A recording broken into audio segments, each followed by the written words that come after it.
in case you guys haven't heard, eBay just bought TCGplayer, right, for 300 million. I think the deal was 295 million. What do I think about it? I think it's a pretty freaking big deal. Is it surprising that it happened? No, but it's still a freaking big deal, right? Well, let's kind of like look at this from a couple perspectives. So, what does this really mean for the sellers, right? I think it's probably going to affect the sellers the most, right? These monopolies, these combinations of large corporations really is never good for the sellers. And obviously eBay's paying a lot of money for it. They know exactly what they're doing. They're not doing this because they're doing it out of charity. They're doing this because they know they can earn more money by buying TCGplayer and taking them out as a competition. So pretty straightforward. There's a couple good things out of this, right? Number one is I think if we're still having discussions whether collectible trading cards, these kind of things are a business that's worth money, has potential, well, I think this discussion is kind of over at this point. If a company like eBay, who understands markets very well, is willing to pay $300 million, which I think personally is a low price. I don't think it's a low price for TCGplayer. I do think it's a low price in general for monopolizing the market. That kind of gives some validity to everybody who's, going crazy on this collectible thing, right? So again, for the sellers, what does this mean? Likely, this means that on the positive end, we are going to get better tooling. I've personally made a lot of recommendations. I'm pretty close with some of the TCGplayer support staff, simply because I just talk to them all the time about improvements. I was chosen to kind of work with them on some of the like customer monthly or quarterly calls. They were doing this for a while and then they kind of stopped it. But there was this. They wanted to do a customer working session where they kind of go with all the customers and talk about like what features they like to see, etc.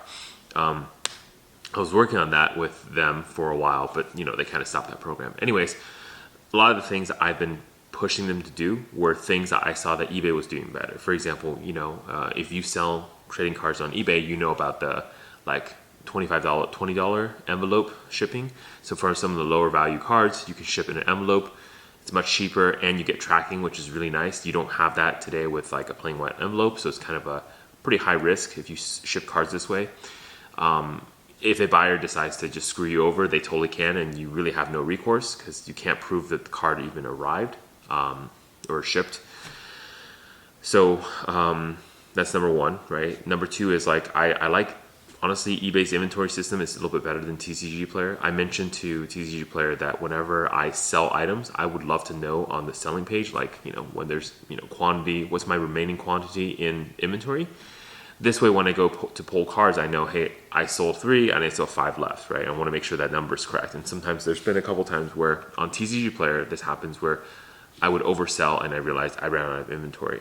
And then I have to go back and cancel orders or refund buyers. And it's just a bad experience for everybody all around. So I think these kind of, in eBay, for example, whenever you sell an item on the order page, it'll say you sold 1 and how many more available in inventory do you have left. So these are good features that eBay has that TCGplayer can benefit from. Other things are going to be pretty obvious, which is like cross-posting. As an example, very likely it's not going to go eBay to TCGplayer, but let's say you're selling exclusively on TCGplayer today as a seller, likely there's going to be some program set in place where you can post something on TCGplayer and it will get a posting on eBay as well, right? What are some other benefits for eBay specifically, may or may not benefit sellers, is like you're going to have a lot of data. So all the data that TCGplayer has, which is pricing data. If you look at pretty much like Scryfall, your other sources for card data, a good chunk of the pricing data is coming from TCGplayer. So that data is now going to be available on eBay because eBay's pricing data is so laughable. Like it's just insanely wrong. Like they will say certain cards are worth like $20 when it's worth nothing. They'll say certain cards are worth like $5 when it's like $100. They have no clue what cards are worth because their algorithm is just looking for keywords. It does not match the card itself. This is the one thing that TCGplayer has done correctly, which is there are only a finite number of cards out there, and there are only a finite number of conditions, variations, whatever. So all of these things can be listed and then tracked pricing wise for those versions, conditions, etc. So that's really, really good. So all that stuff is probably going to be merged together. For sellers, especially, we're going to have access to a larger market. So that's kind of nice, right? So again, if you're selling on eBay, that means you can also sell on TCGplayer, vice versa. That's the nice part. Okay. For buyers, what are the positives? Well, obviously, if you have a larger set of sellers, there's better competition. As you probably know, if you're buying cards from these sources, I know Magic players are usually pretty good optimizers. So you're usually looking at different sources. Hey, this card is $25 on TCGplayer. It's only $22 on eBay. And if I go through the bidding process, maybe I can get the card for 18, right? I know a lot of Magic players are doing this, right? For example, on my listings, a ton of players will make an offer, and then often what I see in the offer message is, hey, I see this card at this price on TCGplayer. Or I've even seen where I would sell complete sets of cards, and the offer message is something like, hey, if I were to buy all the cards individually on TCGplayer, it's this price. But if you sell it to me as a set, I'll pay you $10 more for the convenience or whatever. This is a pretty common message I get in a lot of the offer messages. So I'm fully aware that my buyers know how to price shop my stuff. So having obviously more sellers in the market, the buyers are going to get a better price because we're all going to have to compete. And you'll notice like eBay in general, because it's not a huge trading card market compared to TCGplayer, which is all they do. Prices for cards on TCGplayers, you tend to be a little bit more cutthroat. The other reason is because it's actually the barrier to entry to list on TCGplayer is lower, simply because, all you have to do is search the card name and say how many you have. Whereas eBay, you have to take a picture, you have to do some research, you have to figure out what the title of the card is going to be for your listing, shipping rates and all that stuff. Like, it's not standard because eBay is a platform that's general for selling anything. It's not just for trading cards. So that's basically what you're looking at for both the seller and buyer, right? Otherwise, not much for the buyer, positive wise. You're probably going to see that maybe more quantity of product, which is nice because you never want there to be a supply shock where suddenly there's no supply of a certain card and all the prices shoot through the roof, right? Okay, so that's all the positives of this merger, acquisition, whatever. What are the negatives? Okay, so for the seller side, this is probably the bulk of this, right? It's a monopoly. Let's be real. What's going to happen? eBay's going to raise the fees. These companies are not dumb. They don't buy a company for $300 million to lose money, right? They're going to buy it for $300 million because they think they can earn $600 million, $1 billion from this company. That's why they're doing it this way. And they want to do that as soon as possible, right? Whether, hey, I want to earn $1 billion within 5 years. Well, can we make that into 4, 3, 2, 1, half a year? So first things first, what is the current market rate for fees across the board?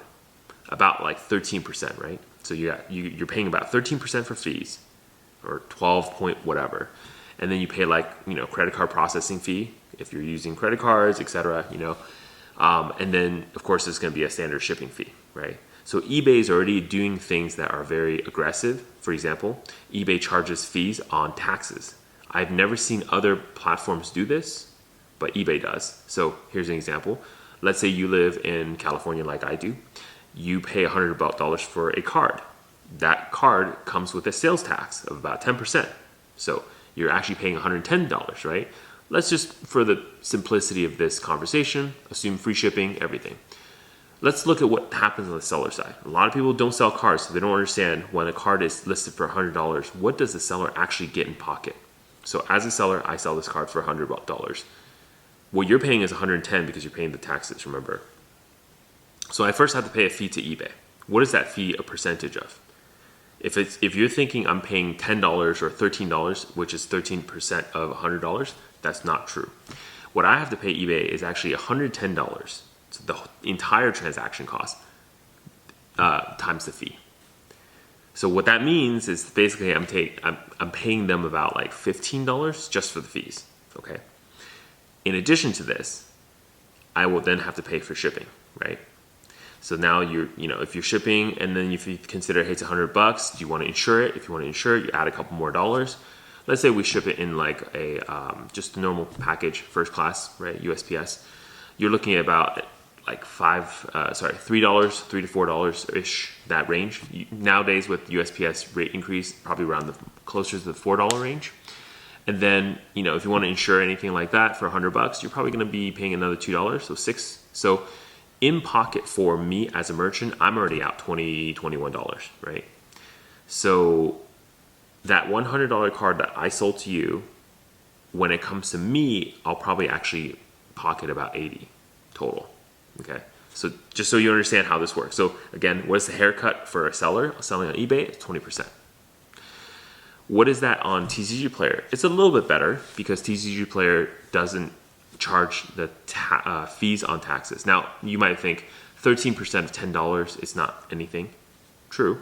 But when you start dealing in quantity and you're selling a lot of stuff, or if you're selling like, larger items, like, collector boosters, booster boxes, maybe very rare cards like alpha beta cards for thousands of dollars. Well, now you're paying 13% on $400 worth of tax. Now it's kind of important, right?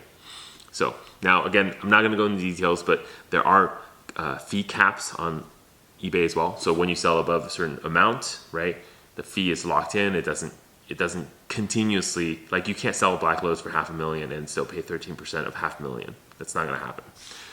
But you're still going to be paying a lot of fees. Okay, so what's going to happen is I very likely think that within the next 3 to 6 months, maybe by the end of the year, we're going to start seeing fee increases. Why? Because they can. When eBay says, hey, this trading card category, we're going to increase fees by, 1%, 0.5%. They could justify it any way they want to. They can call it, we're combining a lot of tools, TCGplayer tools, combining into eBay, all of this, we're making it better for you, and thus we're charging you a fee. They can say whatever they want to do. In fact, eBay last year has already increased fees one time, right? So they're not new to doing this. And now they can specifically target the trading card category. So that affects all the sellers. What does that mean for the buyers, though? Well, technically, that means if the seller's fees have to go up, well, guess what? I have to pass on some of that fee to the buyers. Because that $100 card, I'm now netting, instead of, let's say, 80, I can't even get 80 anymore. Maybe I'm getting 75. So maybe that $100 card becomes $105. So I can make back the fees, extra fees I'm paying back to eBay. Now, this is all sounding like, it's fine, like, it's part of inflation. As eBay realizes, hey, you know what, these prices are going up, they're losing buyers, then they might decrease fees. That's what most people think is going to happen, and we're going to reach market equilibrium. That's actually not true. Here's why. First of all, eBay could say, you don't want to sell here? There's plenty of other sellers who want to sell here. In fact, why don't you, you don't want to sell on eBay? Fine, go to anywhere else. Where else are you going to go? Amazon's marketplace for selling singles it doesn't exist, right? And then your other options like Mercari, but Mercari is it's a much smaller market, right? You're hitting like way less buyers than on eBay. And then other than that, there's really no other service. I mean, there's like CardSphere, these other like what I call smaller services. They're not really meant for like large sellers. They're more meant for players to trade with each other. So and most sellers like myself, we're not looking to sell to a buy list. So Card Conduit, other things like that just don't work for us at all. So we really have no options. If they charge 14%, you pay 14. They charge 15, you pay 15.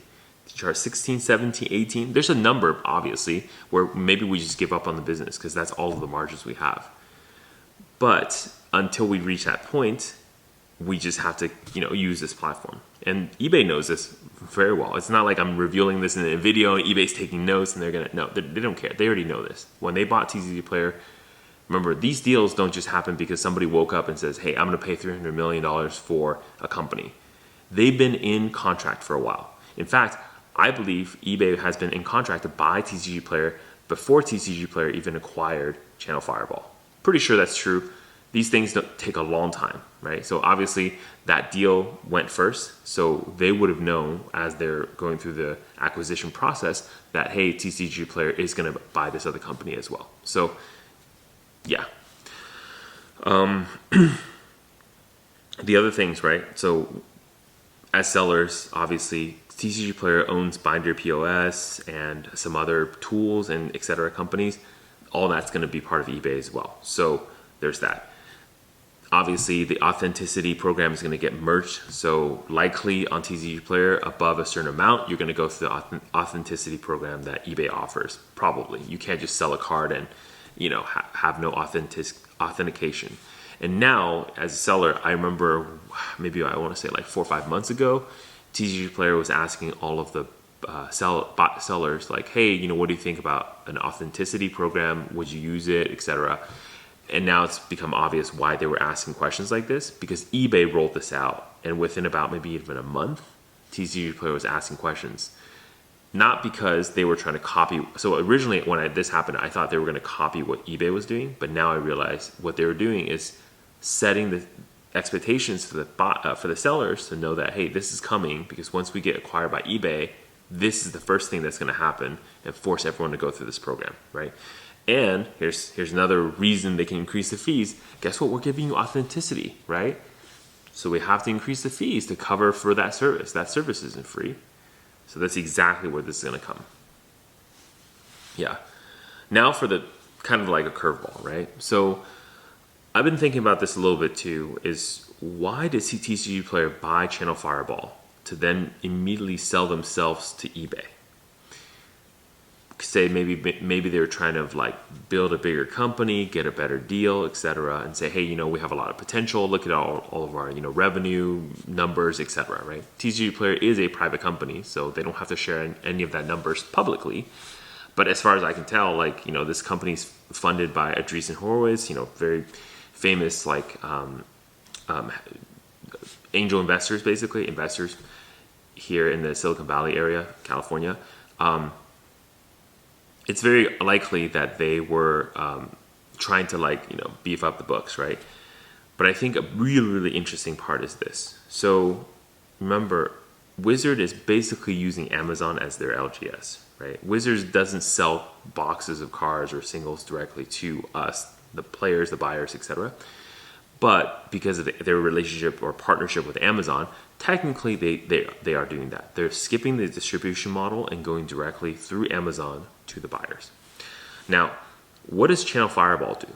Channel Fireball is the LGS. So technically, they've been, for a long time, being able to get very preferential pricing for all of their products. And then they would do mass box opening for singles and then, sell those, in addition to sealed product, of course.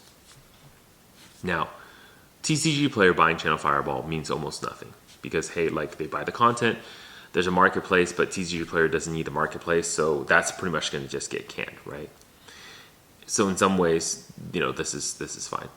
But when eBay buys TCGplayer, they're also buying Channel Fireball. Now, that's going to be very interesting, right? Because if you think about what's going to happen here is Channel Fireball could still get products, technically. And when they list the product themselves on TCGplayer, because that's their company now, right? They're part of it, or eBay, they don't have to pay a fee. So what does that mean for their prices? So like I gave the example before, if a card is going to be $100, I'm probably going to have to raise it to $105 because fees, right? It's eating me. Channel Fireball can sell that card for $85 and still make more money than me because they don't have to pay a fee to themselves. So eBay is going to become your new LGS singles seller. Channel Fireball is the arm that opens all the cards individually and mass box opens and puts all the supply on the market. They're going to eat up all the competition. Likely, for all the sellers, what's our options? We can sell now at 82, undercut Channel Fireball, try to get the sale. But now we're looking at maybe earning like $65 per card getting a gross revenue of 65. Remember, we have to pay for the products too. Here's the other crazy part too. Channel Fireball probably is one of the stores like Card Kingdom and other stores like this. They probably have one of the better distribution deals, meaning their pricing from distributor and quantity is much higher than every other store like mine. What that also means is that likely they're going to be able to get the best price for the products, mass box open, and sell it at the best price through their own basically platform. So that's going to probably edge out, in addition to the fees, probably going to edge out every single seller. Okay. So far, this sounds like, hey, that's a good deal for the buyers, right? Well, guess what happens when all the sellers leave? That $100 card that they're selling for $85, they can make it $95. They can make it $105. They can make it $120. Who determines the price when there is no MSRP? The market. But who determines the price when there is no market? The only seller on the market. And that's going to be eBay. So what do I see in the future? It's going to be interesting. But I think sellers at first will see heavy competition from eBay itself, basically. It's not going to be eBay selling on their own platform. It's going to be Channel Fireball, right? But I would argue heavy conflict of interest doing it this way. And then that's going to edge out all the sellers, and then they could start charging whatever price they want. And this is where it gets really tricky, right? What does that mean in the future? I don't know. But I think every seller has to start really thinking about like what their future is. You know, how are you going to sell your cards? Are you going to still be in this business? Does it make sense to mass box open, especially with Wizards also squeezing prices and margins, right? So in case you guys haven't heard yet, like beginning with Dominaria United and going forward, all products are going to raise in price.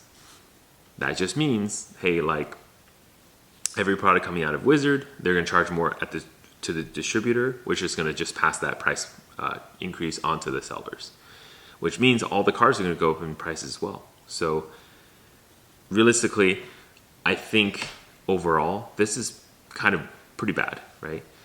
Now, the one thing I'm really hopeful for, and I've seen this frequently, and if this is one of the greatest things about history is you can look back and you can see things getting repeated over and over again.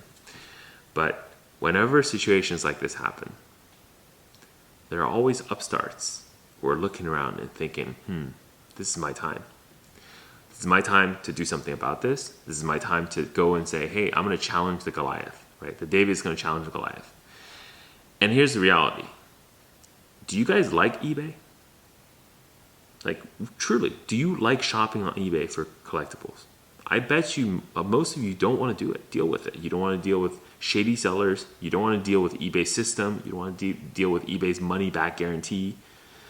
And that's the reality, is that there's going to be some upstart. I guarantee you within a year or two from this announcement, maybe they're already here and they're just going to, pop into the market. That's going to come and say, you know what? I'm going to eat your lunch, eBay. I'm going to make sure that whatever marketplace you want to be on, I'm going to offer a better deal to all the sellers. I'm going to offer even better deals to the buyers. And then what happens when that day comes? eBay becomes Channel Fireball's direct seller store, whatever, storefront,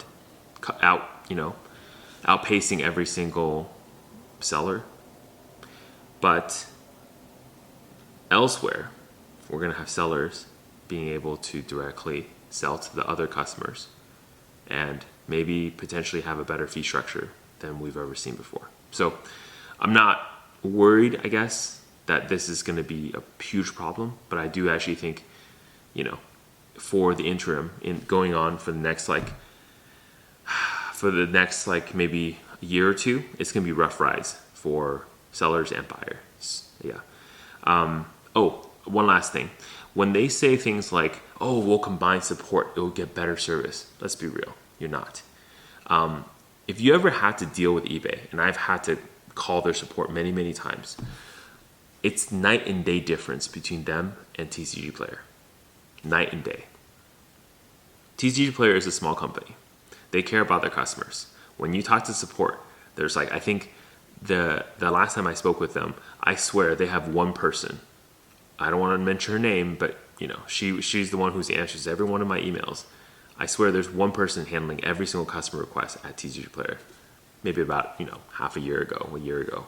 I'm sure that support staff has grown bigger now, but you know, that's what it was before. When you merge with eBay, you're going to have people who have no clue what trading cards are answering your trading card questions. You're going to call them and say, hey, this card is not real. Like, I got scammed, blah, blah, blah, blah. And they're going to pass you around to different departments, this and that, and you're not going to get the service you want. Or if you're a seller and you want to get support on a buyer basically opening a case with you for whatever reason, they just want to steal cards from you, you have no recourse. eBay doesn't know how to handle these things. You're going to be put on hold. Your emails are not going to get answered. They're going to give you the standard template answer of, hey, we read your email and our decision is final and here's what it is. You're going to get that too. And now you're going to get that also on TCGplayer. So that service level that you're looking for, you're not going to get it. And they are still going to charge you more fees for less. So that's the reality. Anyways, what else do I want to say? Nothing. I'll see you guys.